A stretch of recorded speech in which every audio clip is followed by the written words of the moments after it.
Hello and welcome to the LifeVision Lab podcast, everyone. I am your host, Shwetha. And before we begin today's conversation, I want to take a brief moment to pause and reflect.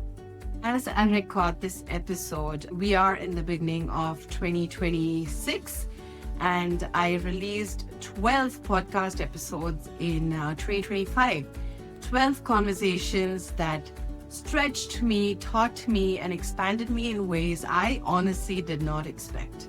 In just under 3 months, this podcast has crossed close to 800 downloads and is inching closer to 1,000. And while these numbers do matter, what matters more is what this journey has reminded me of. Sometimes when you don't push yourself just a little beyond what feels comfortable, you don't realize that your videos or your voice and whatever you choose to do actually matters, that your story matters, that your perspective matters. And I think that's what I realized. And that is what this podcast has helped me realize. And I'm sharing this not to celebrate myself, but to encourage you. As we step into 2026, I hope you let yourself get a little uncomfortable. I hope you say yes to the thing you keep postponing. And I hope you begin working with wellness, not as a luxury, but as a foundation for how you live, lead, and show up in the world. And that brings me beautifully into today's guest. Today, I'm joined by someone who made an impression on me from the very first moment we met.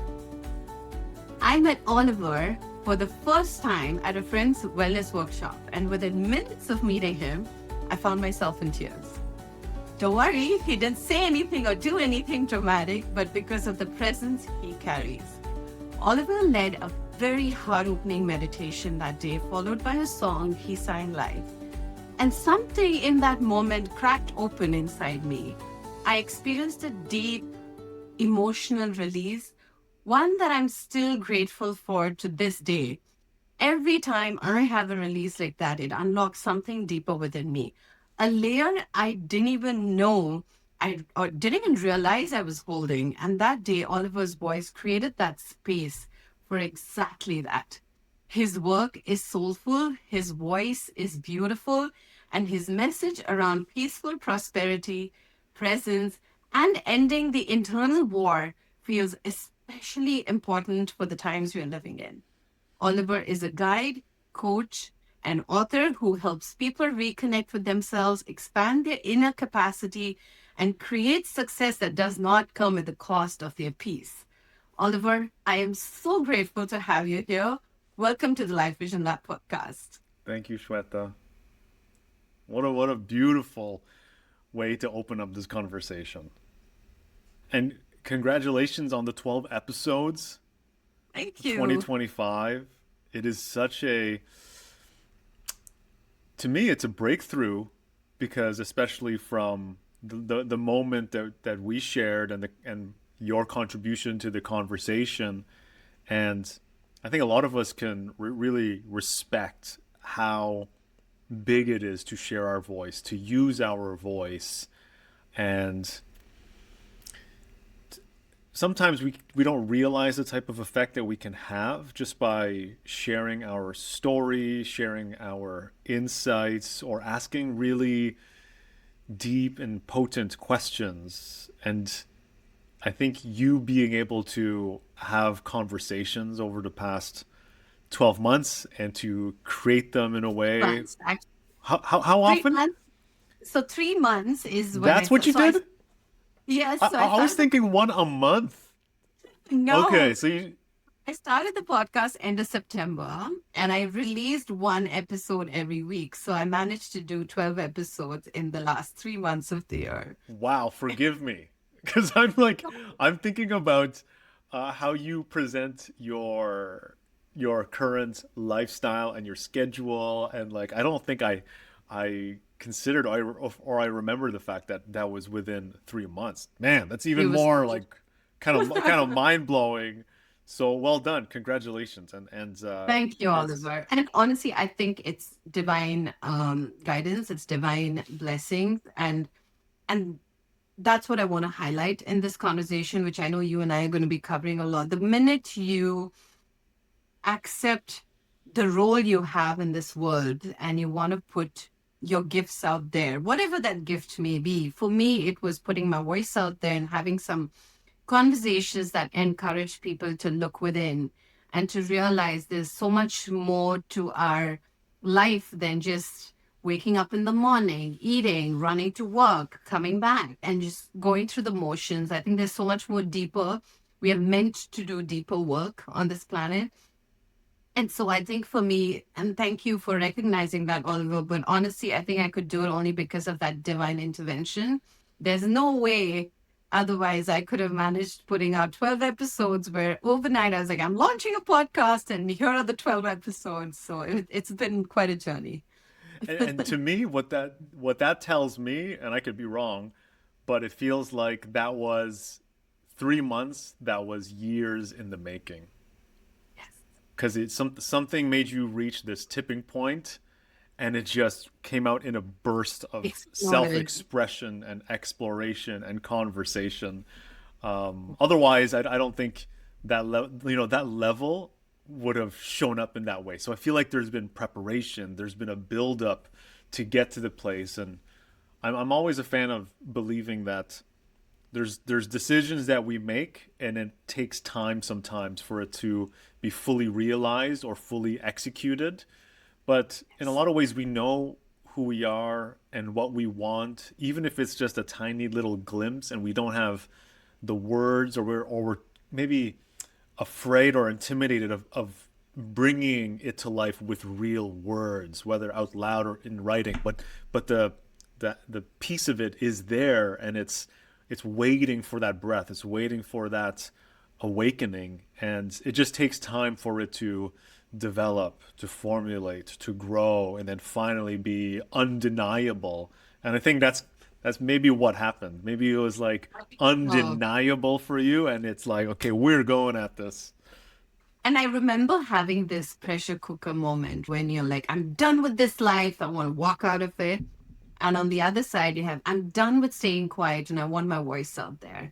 And the minute I took that step, Oliver, oh my God, there's no looking back now. And so I am very excited for our conversation. Today is going to be all about you, your teachings, your wisdom that you're going to be sharing with us, Oliver. And I promise all of you, he's going to be singing for us too, which I am most excited about.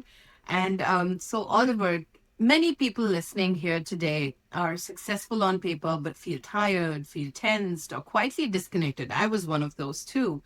I'd love to, I'd love you to start with your story, and then can you take us back to that moment in your life when you first realized that something wasn't working anymore, even if things looked fine on paper? Yeah, I think it's so important that we take a look at what our origin is and where we come from. And I think, especially in conversations like this, to hear aspects of ourselves through the life and the experiences of somebody else, because ultimately we're all here to support each other. Our healing, our growth, our transformation is next to impossible in isolation. So I feel like the fact that we have tools like this, podcasts and books and YouTube, so much of it, when it comes to the purpose of the conversations like we're having today, it's to find like who's going through, or who's gone through what I'm going through, who could speak life and add texture and depth and understanding to something that I'm going through. Because I think when we can hear ourselves, aspects of ourselves through the eyes and through the journey of somebody else, there's an important sense of like not being alone. And I think that's Yes.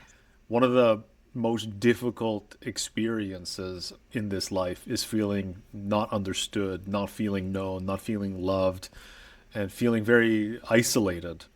And so, yeah, no, I think it's an important part of the conversation.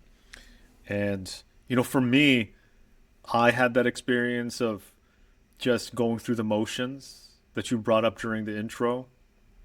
If we rewind, which is kind of crazy now, it feels it's actually like 2 decades ago. Wow. The beginning, I guess, for me was I was going through the motions and I was just following the path that I was supposed to. I come from immigrant Filipino parent, family who is a very big family, very supportive, but ultimately getting to the place where I could go to university and go after a degree was highly sought after, even though there wasn't really a heart centered purpose around it. It wasn't something that I desired. It was just like, oh, this is what you're supposed to do. And I found myself in university, and while I was there, I was lucky enough to get a job at a car manufacturing plant, which is nearby, and they paid Mm-hmm. very generously. And at a very young age, I was making so much money, and working only part time, and I was working on my degree, and I was able to expose myself to here are people who have secure, high paying jobs working on an assembly line, and yet they're all miserable and complaining and exhausted and unhappy. And I'm just like, well, this is supposed to be the path. And I go to university, and there's no one around me, like a professor or a colleague or a fellow student who was on a path that made sense for me to want to replicate. There wasn't a degree or a field that I felt compelled to move towards. And it just started to make me ask questions of like, there's something wrong because I don't see anything worth replicating for my own life. Like what? Because you couldn't see fulfillment in any of their lives, right? Yeah, but it's not like I had an example of someone or Mm. people who are fulfilled to compare it against. I just felt like, well, if I'm going to invest all this time and I'm supposed to be making these important decisions, this something is wrong, this something is broken. And that ultimately was when I hit this point where I started questioning. I'm just like, okay, well, if I am going to follow any of these paths, where does it lead me? Where does it take me? And I did not like where that future path was leading me, and it had me start trying to find answers on my own. So this is before podcasts, before YouTube, before Audible. You had to actually go to a bookstore. So here I am, 19 years old, going to a physical bookstore, browsing and browsing, and then starting to pick up books to learn about myself, personal development, to learn about different paths of living spiritually, in business, with investing, with real estate. And it opened up my eyes that there are other ways of doing life. And the one that really screamed at me was entrepreneurship. And it traced back to a childhood dream that I had forgotten about, that was like, wow, you know what? I had dreams of wanting to be in business for myself, wanting to be an entrepreneur, and I had forgotten all about it during my teenage years. And here it was reinvigorated, and I just kept consuming book after book after book. And like talk about being alone. I didn't know anybody who was thinking the way that I was starting to think, and I sounded like a madman because talking about I'm going to start my own business, I'm going to get into real estate, I'm going to invest in real estate, I'm going to work for myself, and but I'm in an assembly line environment, I'm in a university environment. It was like I was speaking a completely different language to people, so it very much had me feel like I'm crazy, like I'm the only one thinking like this. How did that? So, when did you then realize that you got to take the reins in your hands and run? And you're the only one who's going to be there for yourself if you have to be successful.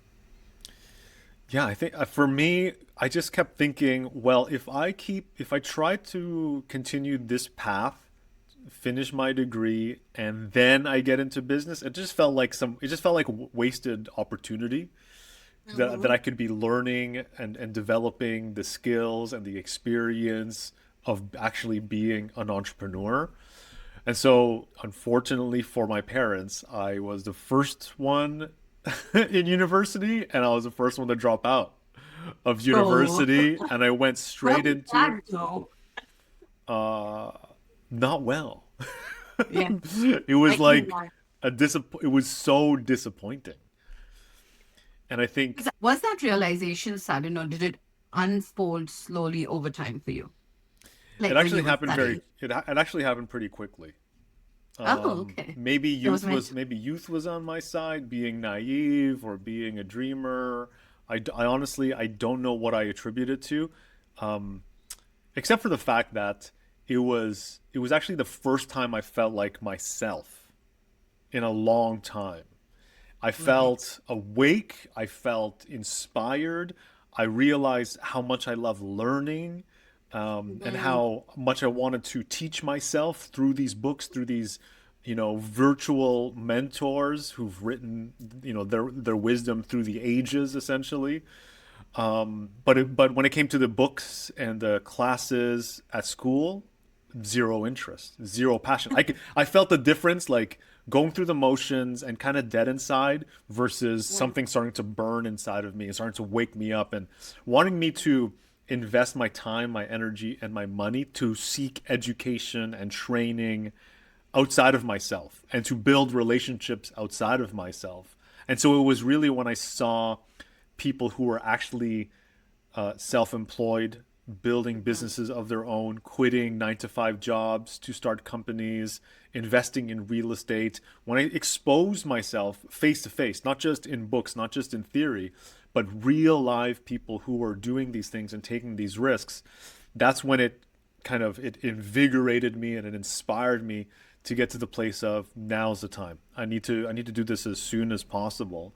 So uh, at 21 is when I dropped out and I went into the corporate world in a $1 billion recruiting firm, which taught me a lot about sales and generating business, which I believe is important if you want to be self employed or be an entrepreneur, start a business. But I did not, Shweta, I did not last in that environment. This big corporate environment, I felt excited to learn and to move forward, but I felt also trapped with how tiny of a scope my role was. And I wanted to Mhm. see A to Z. I wanted to experience and learn and get my hands dirty and everything. And it moved me into, I was actually uh, recruited by a friend of mine who had taken over a small company, and he was just a solopreneur. And he wanted me to be Mhm. the second person in the business. And now I was Wow. able to see from beginning to end, like Mhm. sales, marketing, delivery, service, like creating offers, doing so many different things. Also in the recruiting field, and this was as I was building up my experience and my relationships, and then my confidence to start my own company when I Mhm. was 23, and that's when I went Wow. off fully on my own, started my Mhm. real estate business, and it wasn't on my own. I had a business partner, Okay. and I also had a mentor Mhm. who I believe, if it wasn't for him, we wouldn't have gotten the start that we got, and it really catalyzed us being able to, to be able to pay ourselves, to experience what it's like to create a business in my mind and believe that something has value, and then to have it be realized and have it be turned into paychecks, turn it into like actually we're supporting It's just ourselves. so empowering, right? To even do that. Yeah, it was incredible, and I'll always be grateful for that first experience. And that was ultimately like the beginning of starting to realize what I had been dreaming of when I was 19 years old. But then Amazing. that went sideways, Shweta. So it's not all That, rainbows and listen, my butterflies. fingers work. Sideways is a learning, though. I'm sure it's a lot more when you're an entrepreneur because everything's on you. You got to manage a lot of things by yourself. At least in the corporate world, there is this paycheck to paycheck that you can work towards and have that stability. So I can imagine a lot of things. And that leads me to my next question. So when you said that things went sideways, what did you have to let go of internally, one by one, in order to begin living and working the way you do now? What did I have to let go of? Yeah. Oh yeah. What did I have to let go of? Well, Sure. you're asking hard questions. And it's, you know, this real estate investing company was everything I had dreamed of, and we were headed in the direction that we had envisioned, and I could picture what the next 30 years of my life was, and we were doing it, and yet I was like finding myself unhappy. I was finding myself exhausted. I was back into the place of going through the motions, and I'm like, "Wait, how am I feeling this again? I thought this was my path. I thought, I've created this and this is what I was dreaming about. Why do I feel like that?" And there was a series of events that had me finally confront and face some really deep questions. But it wasn't me. It was an image that I thought I was supposed to be. So And and you began shedding those layers one by one, which then comes to the term where you say, in layman terms, things went sideways, but no, it was redirection towards what you meant to do, which is what you do today. it was a redirection because it was Yes. like, wow, so I could be doing well on paper, like you were saying earlier, and yet be Mhm. spiritually bankrupt. Yes. And when I confronted that, that's when you know, I look back and it was asking God, like, where are my gifts needed? There's a greater purpose for my gifts. If we experience something, a deep healing, a Mhm. transformation, we're just the type of people to use our own experiences and our stories to be of service with others. And so it kind of just turned into that. It was like, wow, I was able to see different conversations and moments I shared with people where like you and I when we first met, you said you were moved to tears. I saw many moments of people who were inspired or in tears or encouraged or reawakened just from a conversation with me. And I'm like, huh, is that what I'm supposed to be doing? Am I supposed to spend time with people and help them see something about themselves? And like, wait, what about my experience of being successful but spiritually bankrupt? Is there, and so that's kind of how the coaching and being a guide started to formulate and come together was noticing that I was already doing it informally, but now there was a deep pain that I had experienced and had dedicated to working through and processing. And it helped me empathize even more that there's so many high achieving people out there who are at war with themselves and no one even realizes. It's like, oh, Mhm. wow, Oliver, you're doing great. You're killing it. You're amazing. Yet behind the scenes, I'm like, I hate myself, or I'm not doing enough, or I'm barely even trying, or I'm procrastinating. And so those two worlds of like looking good on the outside or being applauded, but on the inside, you're just like, this is not even me. Wow, Weird. but does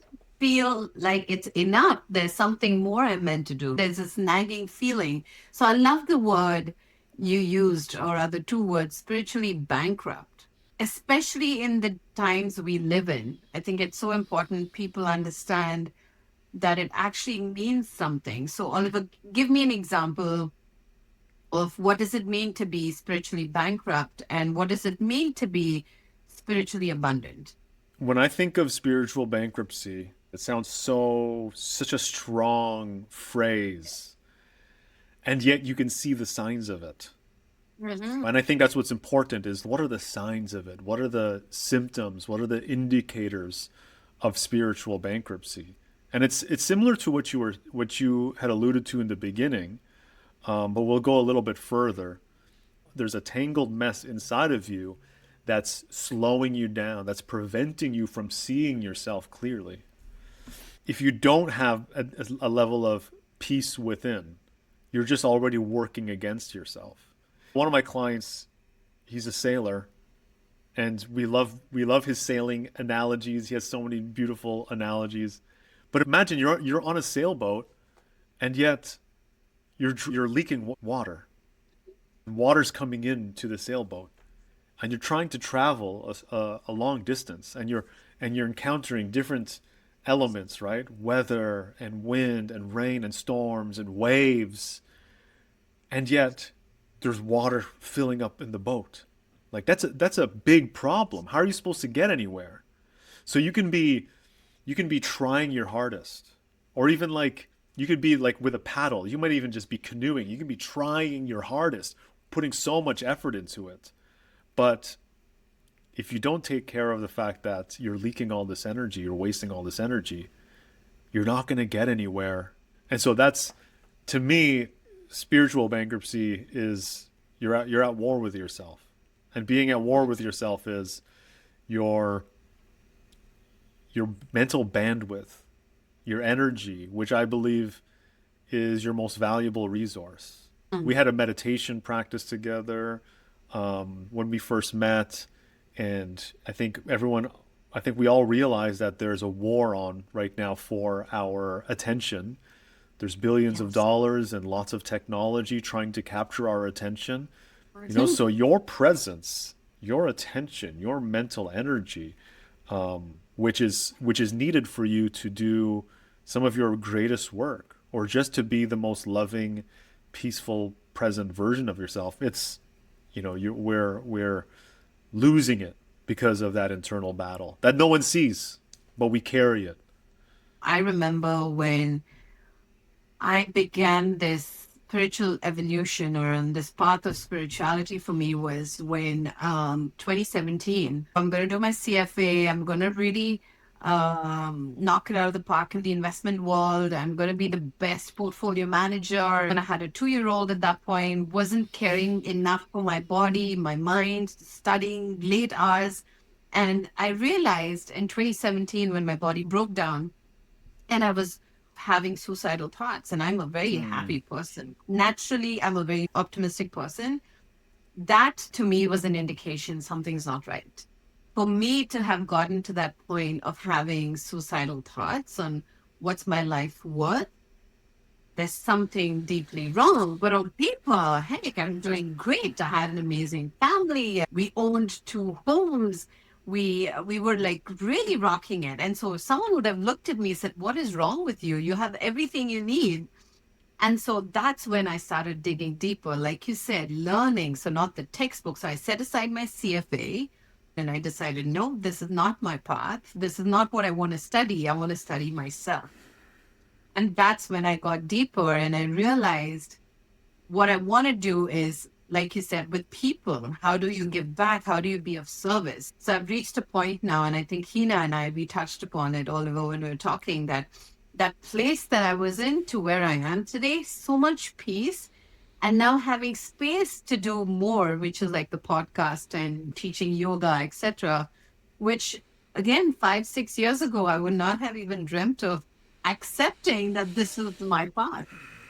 Like you said, that people feel validated, that you're not alone when you're going through these questions. Yes, on paper, it looks amazing, but I think your soul is calling for more.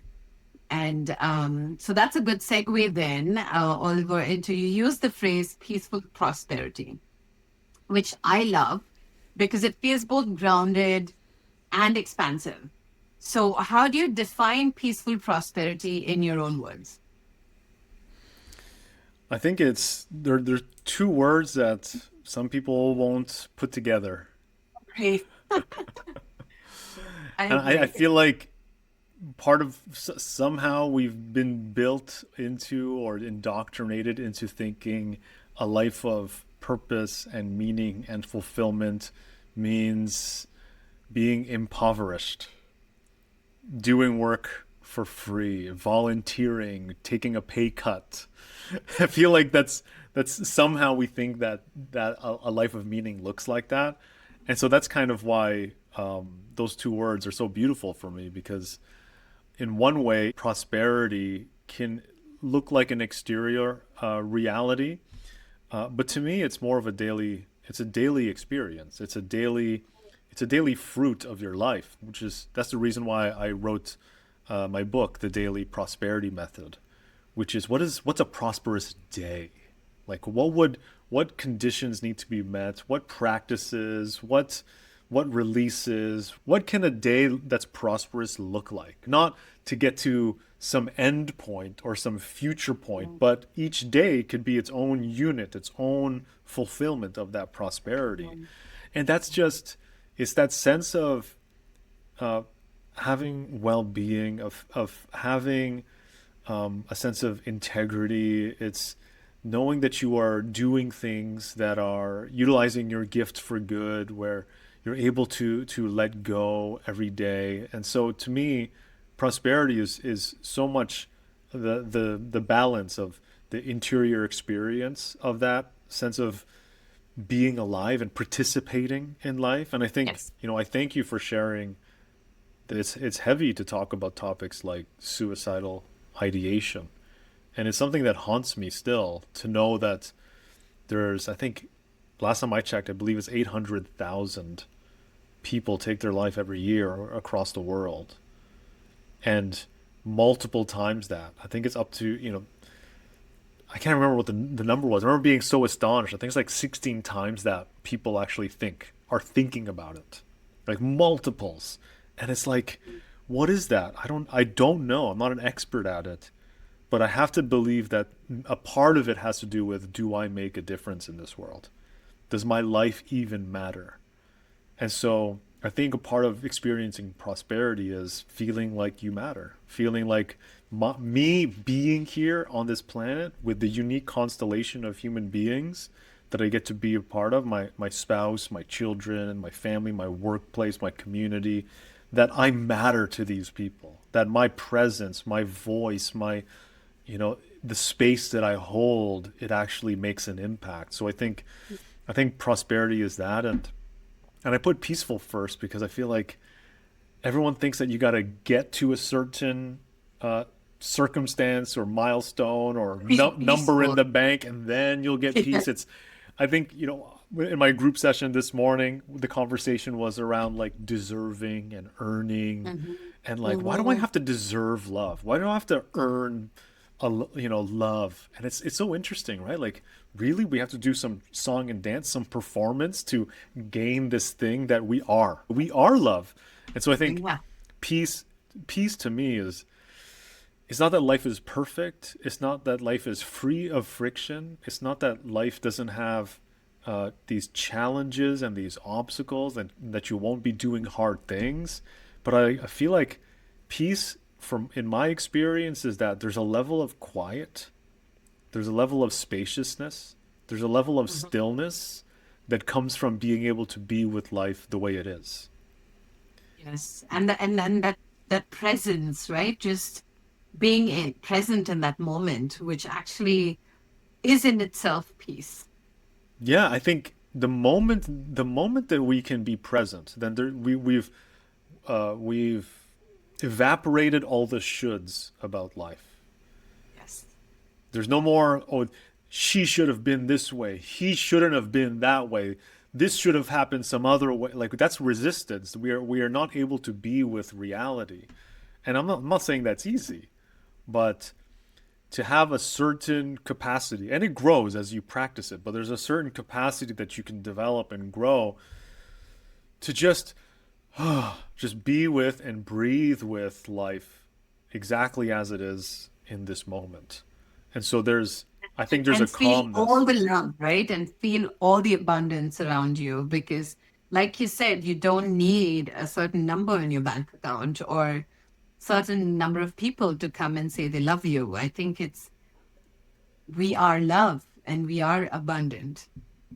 And I think looking at the inverse of these things is, we need to honor it, right? Like, if you want peaceful prosperity, you have to acknowledge that there's a war within, and that there's an innate sense of being unworthy and undeserving. Mm. That's with that we carry, all of us. There's a scarcity that we have in Yes. all of us, of not enough, not doing enough, not being enough. And I don't think we can ever sever ourselves from that part of our human nature. I don't think we Right. can get rid of it, but it's recognizing, oh, it's a regular human thing that I have parts of myself that are in friction with themselves. Oh, it's a regular human nature thing that I'm looking for more and wanting more. I'm not doing enough. I'm not being enough. I want to be better. It's like, yes, all those things are true. And at this moment, you have everything you need, Yes. and nothing is missing. And each day could be its own experience of an embodiment of that joy, of that love. And so it's kind of like, human and being, right? It's there's we have both parts of our nature, right? We're Yes. spirit and we are human, but we Mm-hmm. have both. One's Mm-hmm. not better than the other. This is how we've come into existence.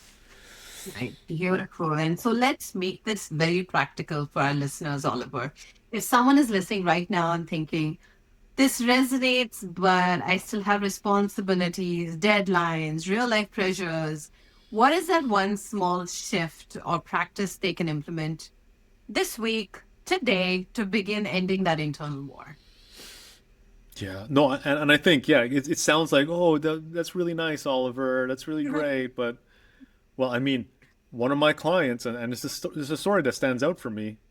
He's doing well, got a great job, taking care of his family, wife, 3 kids, looks very blessed, and he recognizes how blessed he is. And yet, before we started working together, he'd be in his car driving home in tears, gripping the steering wheel in such misery and despair. And yet, he would wipe the tears from his eyes and open the door to his home, smile, and be the leader, the protector, the provider, and no one has any idea how heavy, how big his demons, his internal demons are. And so I think we have to be honest with ourselves that it doesn't matter how things look on the outside. We all carry stuff in the inside. As much as we want to actively avoid it and not look at it, we have to realize that confronting it is actually it's an act of boldness. It's an act of courage to be like, okay, what is underneath the bed? What is in the closet? So I think if you want to be very, very practical, one of the simplest things that you can do is you write down every single mess that's in your life right now. Where are the messes in my life? And that could be physical messes. Oh, maybe it's literally your closet, maybe it's literally under your bed. It could be relational. Oh, this conversation I've been avoiding, this relationship I've needed to mend, this apology that I have to make to somebody, um, a boundary that you let other people step all over, that you need to set, that you need to clarify, that you need to enforce. It's like, oh my gosh, this is exhausting. I've been letting my clients, my coworkers, my family members step all over this boundary. They don't even realize it's a boundary because I'm such a pushover. So that's a Right. mess. All these things that you feel guilty about, shameful about, regretful about, things that you've been putting off, things that stories and conversations that haven't been had with yourself. I would write all of these things down. And to me, you get to imprison these thoughts and emotions onto paper. And when they're staring back at you with ink and paper, it has a very different effect because we carry this on our hearts, on our neck, on our shoulders. We carry it as extra weight. We carry it in so many different ways and not being able to sleep. We carry it in having a few too many drinks or having too much sugar so that we don't have to feel it or look at it. Or we just scroll and scroll and scroll and numb ourselves and distract ourselves so we don't have to consider, maybe I'm not happy. Maybe I'm not satisfied. Maybe I'm meant for more. Rather than confront some of these real questions, Right. we do all these different things. So I think if we can do that's really what it is. It's kind of like an inventory of what the internal mess is. And Right. that's a good start because all it is, it's like you don't need to listen to what I have to say. Listen to what's happening inside of you. And when you look at Mm. it, you will know what you need to do next. And if it's not Mhm. right away, eventually your subconscious will start processing and digesting what you just unpacked and admitted to yourself. And you'll start seeing little actions, little choices, little lifestyle choices and habits that'll help you Mhm. shift some of these things and move them forward and start to leave them behind you. And you'll notice you'll be able to breathe. There's more space, there's more clarity. So I think that's probably the first place that I would start. And so easy to do as well. I mean, easy as in it's an easy step, but definitely writing down your misses is not easy because that's something I've done, and it's so hard to confront it and face it. And then once you do it, then like you said, it's such a subconscious process of unraveling and piecing things together. It's so beautiful when you look at it on the other side then. Yes, and and it takes going through that to realize, oh, it's actually this is actually a really beautiful I feel so much better. Wow. Right? Amazing. Thank you, Oliver. And so, without sharing anything confidential, can you tell us about one client or a moment where you witnessed a deep transformation, not just externally, but in how someone related to themselves? How somebody related to themselves. Like what changed first for them, their circumstances or their inner relationship? Any example you can share? Hmm. Yeah, well, I actually the first person that comes to mind is this one gentleman that I had the opportunity to work with. And when we had our first conversation, it felt like he was talking while someone was strangling him. His voice sounds so constrained and so tight. And it was such an emotional and raw conversation. And this person, from so many different angles, you look at him, he's doing well, right? He has investments and a job, and he has all these other accolades, and yet the reason why he finally set up a conversation with me was he'd been reading books and watching YouTube videos and listening to podcasts, all self-help stuff, Mhm. and it's been making it worse for him. Mhm. It was making things so much more unbearable, because it's Mhm. like you read all these books and then you look at your own experience of your life and you're like, something is wrong with me. I can't just Mhm. switch my mindset. I can't just give myself positive affirmations. I can't Right. just, and it's not, none of it is working. Well, if these books, they're popular, and these podcasts, and yet how come I still feel like this? And one of the first things that we did when we started our work together was to help him recognize that he was at war with himself.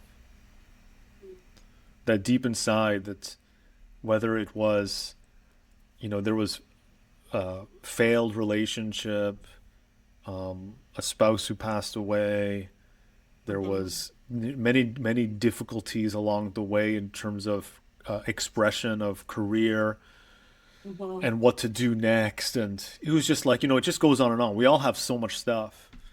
And a Mhm. lot of it wasn't fully, I think if you're a high achieving person, you're a leader, you identify yourself as, someone who is of service to other people. It's difficult to acknowledge that you're angry. Mhm. And we don't want to be angry. We don't want to. Yeah. We don't even want to see that there's an. We know that you should be happy and grateful. You should be a good Yeah. person. And Mhm. yet, if the truth is, there's a big "fu" inside of you, Mhm. like Yes. to whether it's your parent or your ex or your boss or to God Himself. And We sometimes all of that put together. some of it, a lot of the times, it's all of it, and it's like I am a terrible person to have that level of anger and Mhm. towards these people and towards God, even to have that much. I shouldn't feel that. I'm not supposed to feel that way. Just Be right? positive, think You push it positively. away. And then that Yeah. reinforces, it's like, why are you trying to think positive? Because underneath, you're actually in despair. Yes. And so it reinforces it. It actually makes it even stronger. So you know you're BSing yourself. You know you're lying to yourself. That self-deception, it feeds it. And so when we finally acknowledge, look, I think there's anger there. I think there's a level, and it's not that anger needs to be expressed. Oh, you got to let it out. You got to tell that person. You got to. I think it's irresponsible. You see it online. People are so Angry no, they're not all the time. discerning. Yeah, they don't know how to Yes. discern what needs to be discussed, what needs to be said. I think we need to learn how to experience it. Yes. How do we teach ourselves to experience the genuine emotion of anger that we have, maybe with ourselves even, right? And if Well, we I think it's also the way, I didn't mean to interrupt, but this comes to mind when you're saying this. I don't think we're ever taught as children to process such strong emotions.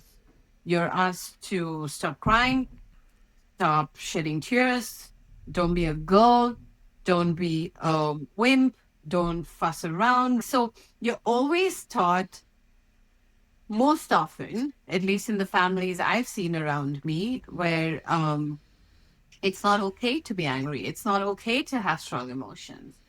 And so I think one of the ways we need to change is change how you raise children today. Tell them it's okay to process your anger, but teach them how. How do you process your anger? Then how do you channel it? Not and learn to be discerning on how to express it. So I Mhm. think you bring such a valid point there. And so go on. So this individual had all of this going on. he definitely had a lot. And we did this exercise. It was called the FU letter. And so you Love- write the FU to every single person, place, and thing that you have resentments towards, that you have anger towards, bitterness towards.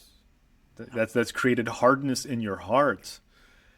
And he came, he came to the next session with, like he said, a quarter of his journal was that Mhm. FU letter. I've never Wow. seen anything like that. A Wow. quarter of his journal. And you could visibly see, like, he was so softened. His jaw, his face, his voice, there was like, and once that was starting to be behind him, not that it goes away completely, but he was able to recognize, like, oh, wow, I didn't realize I had this monster that I was trying to hold back inside of me. And Mm. actually, it wasn't even a monster. It was just this part of myself that wants to keep me safe and keep me protected. And that's why it's angry. It was so justified. And I didn't want to look at it. Now that I've let it be seen, there's parts of ourselves that need to be seen and heard and acknowledged. And once I let it be seen, then there was a release. The tension that he was carrying got more. He was more able to carry it as opposed to be crushed by the weight of it. And all the decisions that he knew he needed to make, he started to make them. Ultimately, I had lunch with him just last week, and Mm. this is like maybe a year after he declared and took his freedom. He literally just took his freedom. He simplified his entire life. He I love realized that the freedom he was after was already available, already in front of him, and he's living his best life right now. amazing. And that's so He's far surpassed where I think he ever thought he could be. And to me, like, the one thing that he keeps reiterating, he's like, I needed someone outside of myself to see what I couldn't see. Mhm. All the DIY self-help stuff was making it worse, and I could not help myself anymore. I needed someone to see what I couldn't see. And so that was it was really powerful. He's in a loving and committed relationship, and his incredible intense hobbies, like extreme hobbies for someone Yeah, to someone to have these types of interests, it's like, wow, you're living it. You're alive, man. He stands out. I'm very proud of him, and I'm grateful that I got to be a part of his journey. It took time and it took a lot of energy. It took a lot of work, but I do believe when we resolve all these things that are inside of us, it moves things out of the way that we can just be who we already are, which is And it we're just powerful. lightens you, right? It lightens you, it brings that spring in your step. And that's beautiful. Thank you for sharing, Oliver. And I think for listeners now listening, you got a second very practical tool, an FU letter, right? So if you want to write an FU letter, you can get to it right now. But also very importantly, I think working with a person is so important when you're going through some really hard things in life, especially when you reach a point where you've tried everything. I think that was something that really helped me too. I needed to work with someone outside of myself to gently guide me back to myself. I think it's so important, and we don't. And yes, technology is great. Podcasts are great. There's so much AI information out is there. so great. Yeah. Everything is great, but I think they're all initiators that push you to start and begin work on yourself, but do it with someone you know and you trust, because that's going to get you exponentially ahead in your journey, I think, versus doing it just by yourself. Yeah, and I So think that, thank that that you. circles back to the point that I made earlier, right? It's like our healing, our growth, our transformation is next to impossible when in isolation. Yeah. Yeah. So thank you again for sharing that. And before we continue, I want to intentionally create some space here, Oliver. One of the things I deeply appreciate about your work is that you don't just talk about peace, you transmit it. And I have experienced it being in your presence. You use music as a way to bring people back into presence, into the heart, into the body. So I'd love to invite you now to share a short song, chant, or melody that represents peaceful prosperity, or simply the state of being you're pointing people towards. For Hmm. everyone listening, I invite you to soften your body, unclench your jaw, relax your shoulder, and simply receive. Oliver, take it away. Okay, we'll give this a try. Okay, wonderful.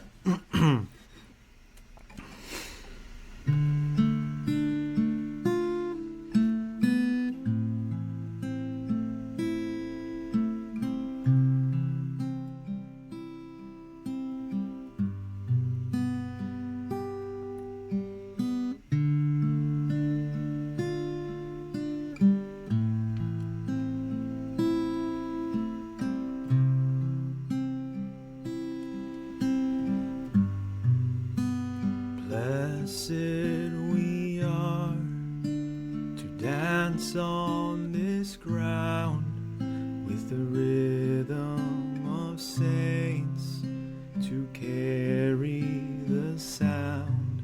We hold a prayer for the earth and the ones yet to come. May you walk in beauty and remember your song. Blessed we are to dance on this ground with the rhythm of saints to carry the sound. We hold a prayer for all life, for the days yet to come. May you walk in beauty and remember your song. Remember why you came here. Remember this life is sacred. Remember why you came here. Remember this life is sacred. Ah, yeah, yeah, yeah, yeah, yeah, yeah, yeah. Ah yeah yeah yeah yeah yeah yeah yeah. Ah yeah yeah yeah yeah yeah yeah yeah. Ah yeah yeah yeah yeah yeah yeah yeah. Ah yeah yeah yeah yeah yeah yeah yeah. Ah yeah yeah yeah yeah yeah yeah yeah. Blessed we are to dance on this ground with the rhythm of saints to carry the sound.